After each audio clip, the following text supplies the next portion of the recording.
Was a swarm of kamikaze drones. We understand 8 drones hit either residential buildings or the ground, but this was part of a much larger swarm of drones that the Russian MOD says that it was able to neutralize most of them.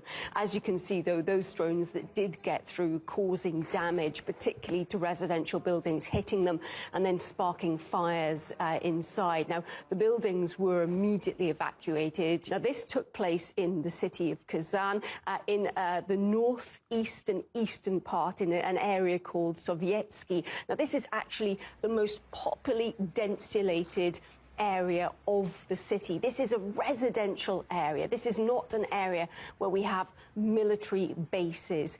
So, you have to question why these residential buildings were seemingly the targets, the intended targets of these drones by Ukraine. You can't understand the rhyme or the reason for that.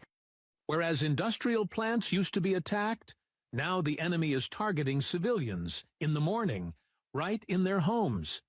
We have mobilized all forces to deal with this.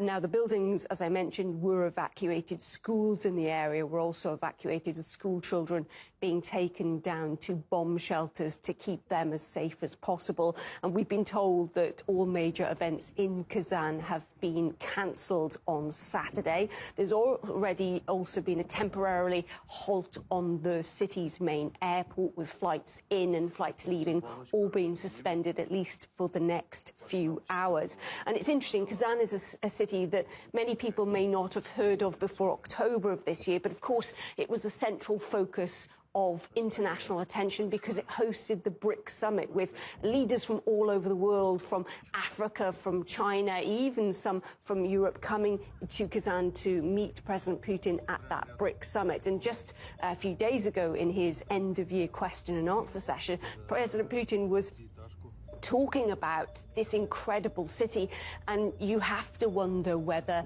him praising this city and hosting the BRICS summit, and now 2 days later we're seeing this attack on the city, whether there is some sort of connection there as to why Ukraine has chosen to hit this city now.